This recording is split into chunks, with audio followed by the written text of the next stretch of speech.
madaxweynaha Somaliland Muuse Biixi Cabdi oo maanta khudbad ka jeedinayay xuskii sanad guurada 29aad ee ka soo wareegtay markii Somaliland ay xornimada ka qaadatay Soomaaliya inteeda kale sanadkii 1991 18 May ayaa maanta guud ahaan waxa laga xusay Somaliland. madaxweynaha ayaa khudbadiisii uu maanta jeediyay waxa uu kaga hadlay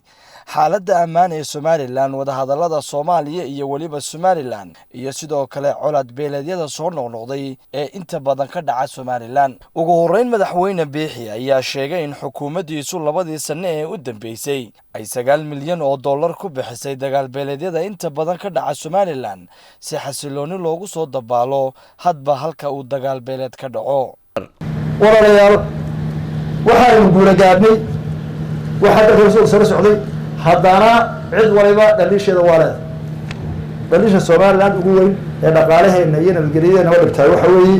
isku dhaca deegaamaysan ee beelaha weedega deegaamada dhulkeenu waa laga badayay dadkeenu wuu yahay dhulkeenu wuu yahay haddana waxa dhacda maalin walba beela isugu dhaca gol isku qabsado oo ah beer iyo barkad iyo wax lamid waxa naga dhintay boqolaal qof laba sano u dambeeyay waxa ku burburay hanti badan dad badan baa ku barakacay hadaa dagaalada raadiso oo si walba oo xadhood baadhana waxaan sagaar ka biirsan baan ee dadka ku leeyahay oo dadka ku barakacay oo dhaqaaleena ku burburin waxyaalaha dhaqaaleena culayska badan ku haya waxa kamid ah isku dhaca beeraha iyo hawlgaladooda labada sanado u dambeeyay waxa la yaab leh inaga oo dal soo koraya oo horumar doonayo waxa inaga baxay dagaal beelado loo gurmanayo ee kolba barkad iyo beer iyo waxaan ka weyn la isku diraayo 9 milyan oo dollar 9 milyan oo dollar baa inaga baxay dhexdhexaadin iyo u gurmad iyo kala qabashada beeraha laba sano u dambeeyay imisa iskuul bay noorisanahay caafimaad bay u baahan biyo u baahan wax awliyo waxa la isku diray garanis markuu dadku la laayo ee la barakaco ee la burbura la oranaya walaalayaal ka heshiin oo xaladala ka noqon maxaa isku diray maxaa waxaan soo jeedinayaa dhammaan waxgaradka media mutacalimiin sheekh shariif in dadka laga waanay dhulku waa ina deeqaayay inaan maalin walba ku dhamaan oo inaan isku gurman waxaan sagaar ka biirsan dacan baa isku diray barkada u leeyahay. geesta kale madaxweyne Biixi ayaa si adag waxa uu uga hadlay wadahadallada Somaliland iyo Soomaaliya waxaana uu sheegay Mr. Biixi in Somaliland aanay wadahadal la gali doonin Soomaaliya inta ay Soomaaliya u haysato in Somaliland ay tahay qaybiyada kamid ah. wadahadallada Soomaaliya Somaliland oo go'aanka shacbiga Jamhuuriyadda Somaliland uu yahay madax banaanideedu muqaddas lama taabtaan ah sida dastuurku cadaynayo haddana casrigan aynu maanta joogno ilbaaxnimada adduunka iyo caqliga fayooba waxa ay isku raacsan yihiin wixii khilaafaada ee yimaada in lagu dhameeyo wada hadal si looga fogaado dhiig daata iyo colaado hor leh oo riiq dheeraada in indhaha lagu laaliyo ma aha haddii la doonayo in la wada hadlo ama cidina dhex gasho waxa koow oo shardiya horta in la aqoonsay inay yihiin laba dal oo kala waxbana wada hadlayo ma waxba ka dhageysan mayno talan la geli mayno cid kasta oo uu yahay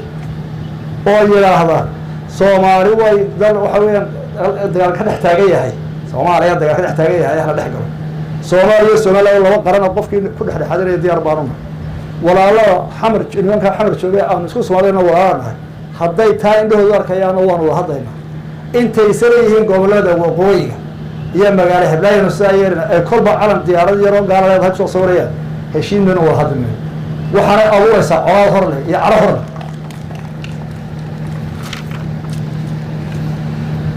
sababta sanado ee Somaliland iyo Soomaaliya ku mideysnaayeen dawladii Somali Republic waxay dawladda 1960 ilaa 1990 oo salaam baa aan garanayo oo aad waxa uu qori jiray nation oo ku saxiix jiray mustaqbalada annagu ardayda aan akhri jiray oo uu og yahay xogaan yahay wixii ka jiray iyo tii ka dambeysay isgaarixii ee la baxday Somali Democratic Republic ee 1990 isku dar labada saddex sano waxa soo sano inaga dhexdeena dagaal ka socday oo waxa hoos loo diro iyo waxa bareer loo diro iyo wax mudaharaad ku dhinta aynu ahayn beedka iyo talaxmada waxaynu ka baxnay 1999 oo qaran ka dhisan 30 sano kale oo joogay 30 sano wada kala maqnay aqliga habeen walba inamada yar xanar jooga ay TV-ga ku soo dhigayaan basho qaar ku fulinay Hargeysa heer baan u diray ruux wada harbi iyo xumaan la bilaabay haddii wax aqliga halka joogo cid kasta oo aaminsan labadooda hadalka diyaar baan u nahay iyagana hadday taa aaminsan yihiin waa wada hadlayna markay arrintu sidaa tahay dadku markay isqabtaan marka hore waxay ku heshiiyeen yaa wada hadlaya taa waan sheegay maxaa ku xiga ajandaha lagu hadlaya laga heshiiya ma aqbali karno go-aan ah oo inamada xababjooga ku hadlaan wixii aan kala tagahay kala go-ahaynba aynu ka wada hadalno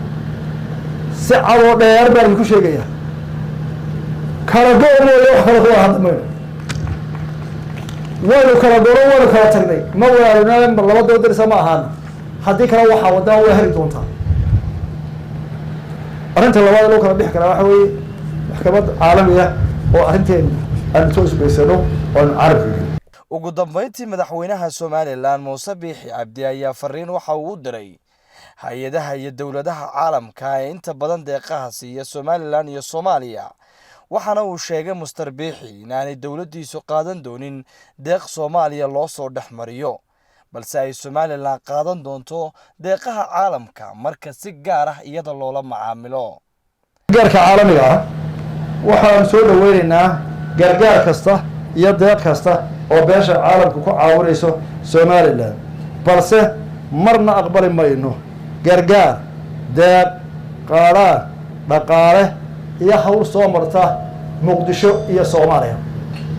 waa ku celinaya cid kastoo nala soo xiriiraysa ama taageero ama talo ama dhaqaale waxaan u sheegaynaa Soomaaliya inaanu 60kii midownay 30 sano dagaal iyo rafaad ku wada jiray 30 sano kala maqnayn waxba aaniga dhaxan meel ka dhac ay tahay aanan qaadan karin in la yiraahdo hawshaas xamar ku xidho idinkii xamar ka heshiiya marka ma heshiin xamar caadi waa aragnaa waa dawladda qura qaranimada Soomaaliland diidan ee ka baraysan ninka qarannimada iyo diidan col baan saa darteed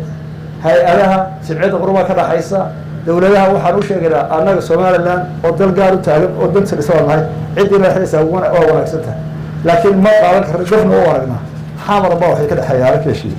guud ahaan Somaliland maanta oo kale 18 May waxaa la isugu soo baxaa xus ama dabaaldeg Cabdirashiid Cali Barre Somali TV Hargeysa